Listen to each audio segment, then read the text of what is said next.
Telecafé presenta Una luz en el sendero. Una palabra de esperanza para un mundo necesitado de amor. Una luz en el sendero.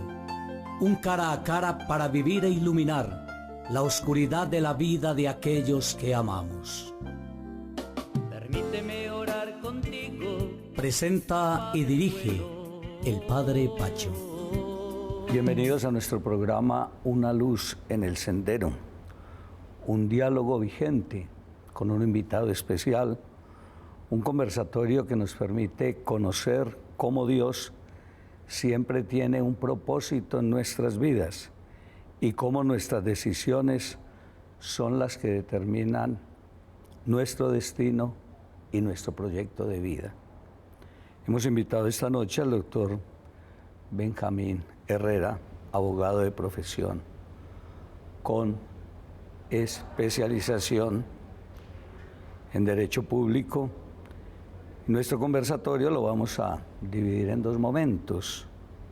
Esta noche hablaremos de una realidad que han vivido más de 40.000 personas en nuestra tierra colombiana, sufriendo el flagelo del secuestro en estas últimas 4 décadas. Y en un segundo momento hablaremos de una de sus grandes pasiones de nuestro invitado, como es la formación de los nuevos profesionales del derecho. Buenas noches, Benjamín. Bienvenido a este diálogo vigente. Buenas noches, padre, y muy buenas noches a toda la audiencia de este programa. Usted vivió una de las realidades más dolorosas que puede experimentar un ser humano, el ser privado de su libertad. El delito más repudiado, diría yo, por la raza humana.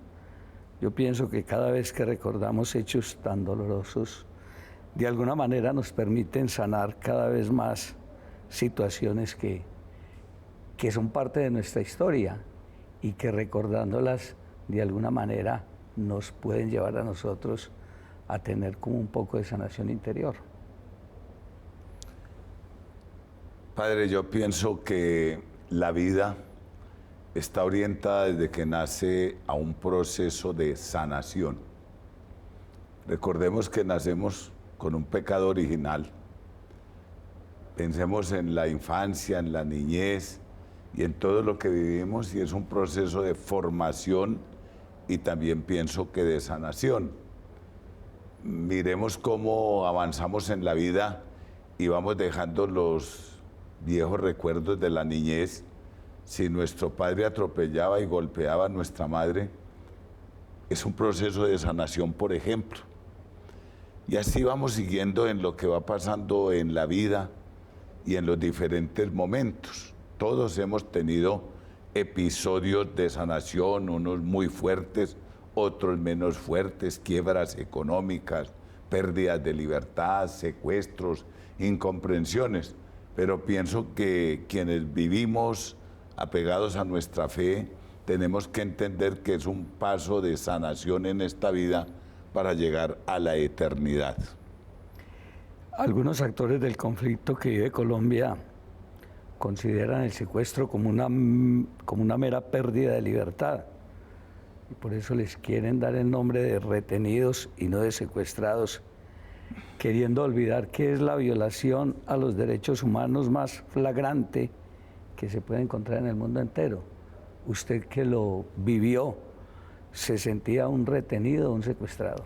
No, un secuestrado indudablemente es un crimen de lesa humanidad, es violación total, absoluta de los derechos humanos.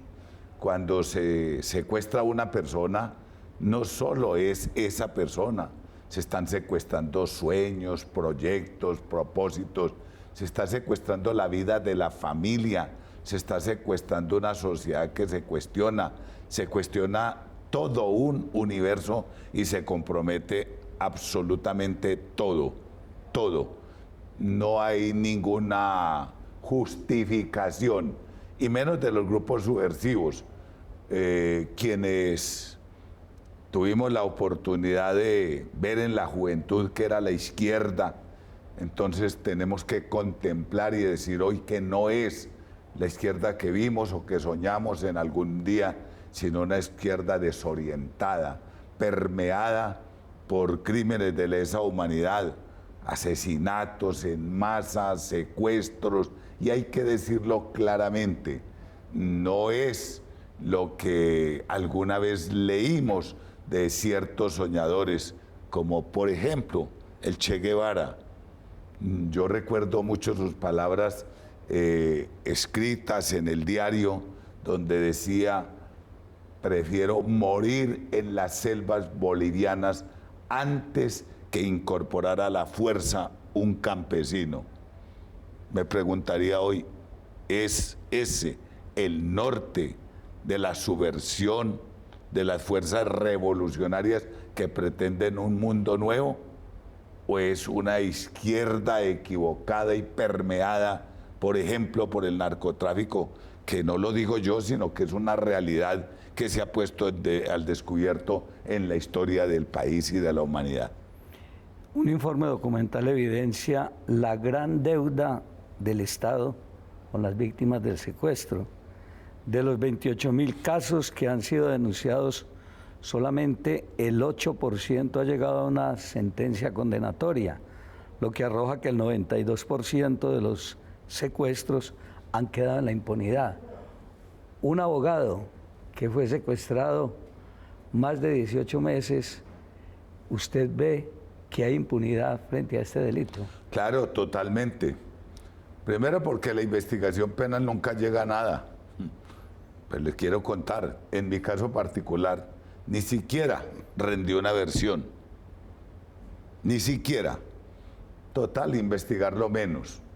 No he conocido que el Frente 47 de las FARC y sus integrantes hayan confesado o admitido mi secuestro, tampoco lo sé. No he sido llamado por la JEP. Pero además, padre y amable audiencia, no lo necesito. Me parece que eso es una farsa más.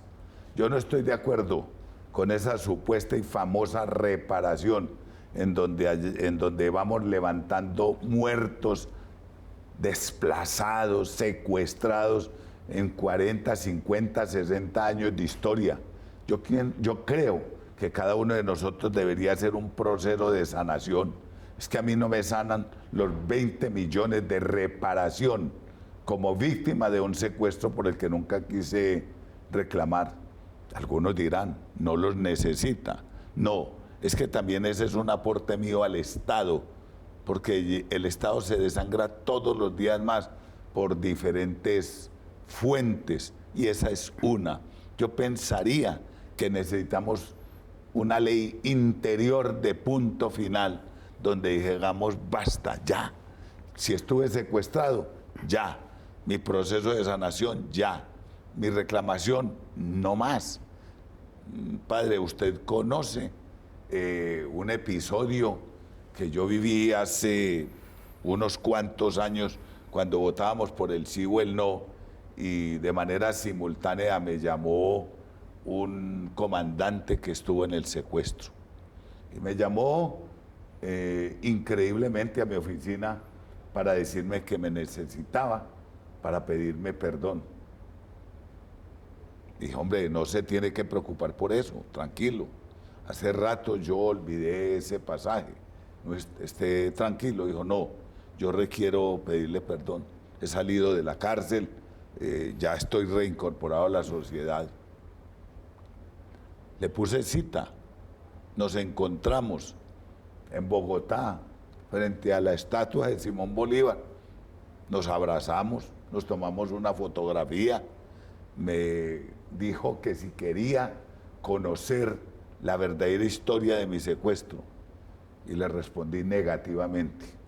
La razón, si estoy sano, ¿para qué voy a levantar carne de lo que no quiero saber, de lo que no deseo saber y de lo que no me va a construir?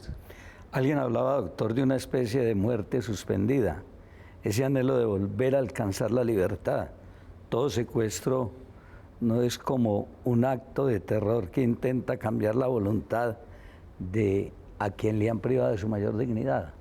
Claro que sí. Se intenta cambiar la voluntad, el norte de la vida, la fe y muchas cosas más. pero pienso que en eso debemos ser muy fuertes. Yo tengo varios episodios, no solo de la fe, sino de reclamar los propios derechos.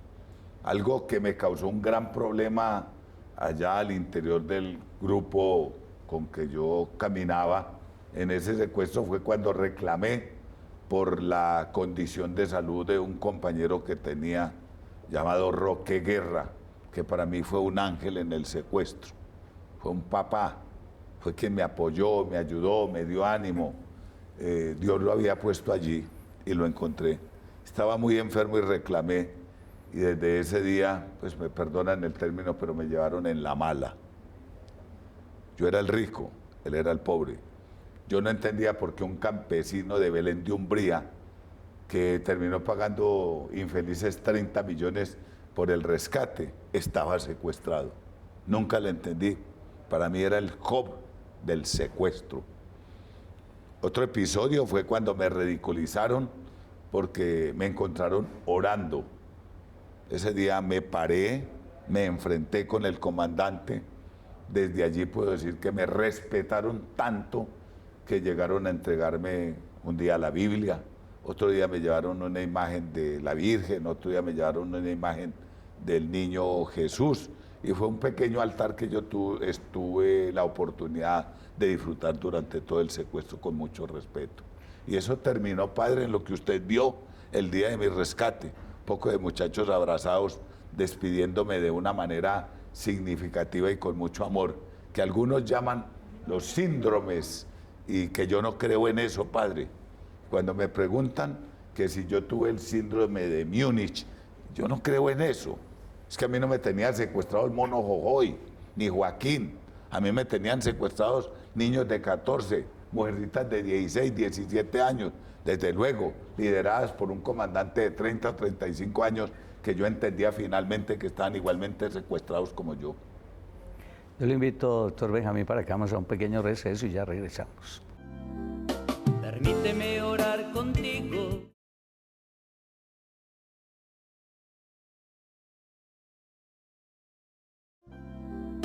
Permíteme orar contigo. Pero no es solo, doctor Benjamín, el aislamiento o esa privación física, sino también como esas técnicas que llamamos como de vaivén emocional. A veces ese bombardeo de afecto como tú nos caes bien, contra usted no tenemos nada, hasta esas mismas acciones de desprecio como la que usted planteaba ahora, incluso de amenaza. Eres uno de ellos, no lo disimules. Esa alternancia de sentirse amado y a la vez ese miedo a ser torturado, a morir, es como una presión emocional que no es fácil de asimilar. No es fácil de asimilar, pero en los momentos terminales pienso que hay un momento de desprendimiento, padre. No es de valor. Si yo le cuento episodios vividos, entonces alguno dice, entonces es guapo. No, son momentos terminales. Mire, padre, cuando uno llega al secuestro, pues reza para que no vaya al ejército, para que no haya un operativo. Cuando avanza, dice, ojalá hubiese un rescate y pase lo que pase. Y así sucesivamente. Yo tuve un episodio, 2 episodios muy fuertes, con 2 comandantes. El primero fue un día que me atreví a preguntar en qué andaba nuestra suerte. El comandante, que era uno del secretariado, lo supe después, el sargento Pascuas. Me dijo, ¿y usted qué quiere? Si usted es un paramilitar. Esa palabra al interior de la guerrilla es sentencia de muerte. Y dije, estoy muerto, voy a morir. Un paramilitar aquí no se le perdona la vida. Pasé esa tarde muy mal. Mi compañero Roque, que era un hombre sumamente bueno, creo que se convenció que yo era un paramilitar y tomó distancia esa noche. Al día siguiente, sin dormir, y al segundo día Hubo algo desde la experiencia de la fe. Estaba desesperado, llevaba 2 días sin dormir, sin comer, había pensado en mi familia, dije no la volveré a ver, esto es una sentencia de muerte. De pronto oré un poco, estuve leyendo la Sagrada Escritura y me vino una paz, un valor, una tranquilidad que la explico desde mi fe, no más. No me interesa cómo la aprecien los demás. Y de un momento a otro me paré y le grité al comandante que lo necesitaba. Vino y le dije estas palabras: si ustedes me van a matar, ¿para qué disfrazan las cosas? ¿Por qué no me ejecutan de una vez y terminamos esta payasada? Lo sorprendí, padre. Gagueó, se quedó sin palabras y me dijo: ¿usted dónde está sacando una cosa de esa, señor? ¿Cómo le ocurre que lo vamos a matar? Y usted mismo me lo dijo antier. Usted me dijo que yo era un paramilitar. Entonces, si soy un paramilitar, ustedes no lo van a perdonar. Y si ustedes me secuestraron, tuvieron que haberme hecho seguimiento, tuvieron que haberme hecho inteligencia, y ustedes debieron saber quién soy yo y a qué me dedico. Dijo: no. Mire, yo lo que le quería decir es que como usted paga impuestos, entonces usted ayuda a financiar la guerra del Estado, pero no por lo demás. No saben ni para dónde van. Esa fue la respuesta. Y el segundo episodio fue un día que me exigieron que por radioteléfono le dijera algo a mi hijo James, que lo dejé en la universidad y le tocó enfrentar esta situación. Me exigieron que le dijera algo y la razón fue muy categórica de ese comandante, Salvador, me acuerdo. O dice esto o se muere. Una sentencia de muerte, creo yo. Padre, estaba por ahí en el mes 15, 16 quizás, y entonces le dije: regáleme 30 segundos. Cerré los ojos, me arrodillé, le pedí perdón a Dios, le encomendé mi familia, me levanté y le dije: estoy listo para que me mate. Se quedó mirando, me llamó otros guerrilleros y les dijo que me amarraran. Me amarraron, me sacaron y estuve esperando la ejecución desde el mediodía hasta el otro día a las 5 de la mañana, esperando que se abriera la puerta para matarme seguramente. La sorpresa fue que cuando se abrió la puerta, esto termina con un chiste, el guerrillero me dice: señor Herrera, porque eran respetuosos de verdad en el trato, usted nos había dicho que estaba un poco enfermo, vamos para el pueblo, ¿cuál es la medicina que usted necesita? Entonces me di cuenta que eso era un chiste más, pero la pasé muy mal, muy mal. Allí afloran, doctor, sentimientos como el amor por la familia. Dios se vuelve como esa fuerza, esa roca en quien nos sostenemos. Situaciones que se convierten como en el núcleo central, como de resistencia.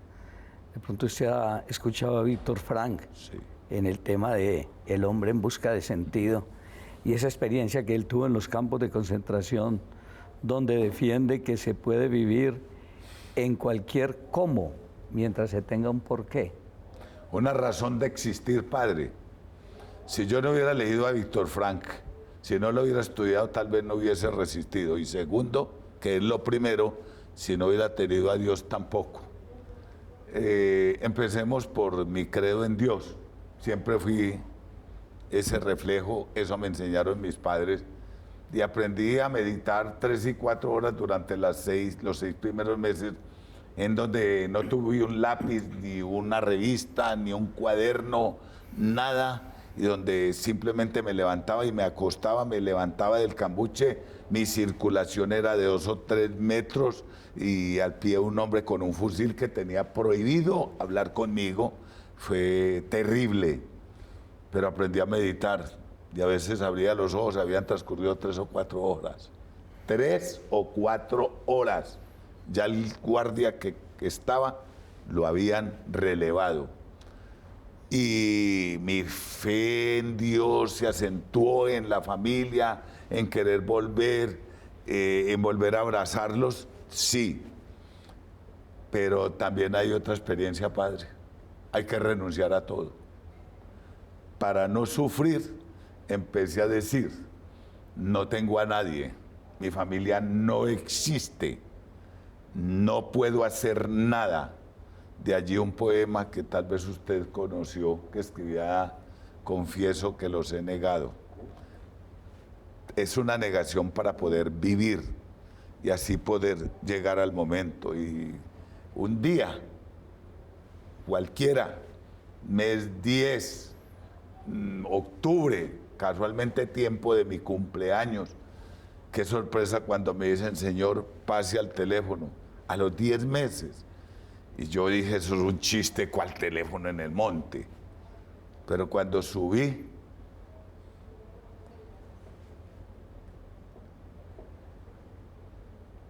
y al otro lado de la línea, escuché una voz que me dijo, ¿qué hubo, papá? 10 meses que no sabía nada. 10 meses donde les habían dicho que me habían ejecutado. Habían sufrido mucho. En donde el comandante me dijo, tiene un minuto para hablar y decir que lo hemos tratado bien y nada más. Padre, le tengo que contar que me respetaron mucho. Si le cuento que hablé con mi hijo alrededor de 30 o 40 minutos dándole consejos, resulta increíble, y donde los comandantes se quedaron absolutamente callados. Eso fue en el mes 10 y así fueron avanzando las cosas. Hay fases en ese proceso del secuestrado y usted hablaba de algunas de ellas. Ese proceso de negación, luego viene también una fase como de ira, el por qué me tocó a mí, luego como ese deseo de negociar. Hay también una fase como de depresión, empieza por una captura que se prolonga, luego viene como esa resignación casi que peligrosa, eso que llaman como lo que hablábamos ahora, la muerte suspendida. Es un momento de confrontación muy fuerte. Es un momento de confrontación, pero yo pienso que en la vida todo se requiere, Padre. La vida es un marchar. Por eso no hay que preguntar por qué, sino para qué. Yo pienso que todos necesitamos las cosas y que todo está en el camino de Dios. Parece muy fuerte lo que estoy diciendo, porque para los ateos decir, entonces Dios quería tu secuestro. Muy probablemente lo necesité para limpiar mi vida, para verla desde otros horizontes, para querer más, para amar más, tal vez para volverme más caritativo, no sé, porque es que la vida va avanzando paso a paso y Dios nos va llevando. Entonces, yo soy un hombre que creo profundamente en que nuestro destino está ya muy fijado por un Dios que nos ha dado libertad de elegir y que ese es el gran problema de nosotros, la libertad mal utilizada. Dios es tan grande y tan sublime que en lugar de darle una orden a María, soy Dios, te voy a concebir, yo te mando, tú eres mía, le dice, tú me permites. Yo pienso que es el momento más sublime de la libertad, Padre, y lo he meditado muchas veces. Él nos da libertad, y dentro de esa libertad hay muchas cosas que nosotros nos vamos yendo más allá, y es donde viene la mano de Dios. Pero recuerda el libro de Job, Dios te habla de diferentes maneras, en el canto de un pájaro, pero no lo escuchamos, pero no lo interpretamos. Yo pienso que posiblemente se necesitaba, y necesitaré muchas cosas más. Yo quiero invitarlo, doctor Benjamín, para la próxima semana para que nos acompañe en un segundo momento donde ya hablaremos de una de sus pasiones, como es el de ser maestro, formar a los futuros profesionales del derecho. Queremos agradecerles por acompañarnos esta noche del martes e invitarlos para que cada martes a las 10 de la noche nos acompañen en Una Luz en el Sendero. Feliz noche para todos. Una palabra de esperanza para un mundo necesitado de amor. Una luz en el sendero. Un cara a cara para vivir e iluminar la oscuridad de la vida de aquellos que amamos. Permíteme orar contigo. Presenta y dirige el Padre Pacho.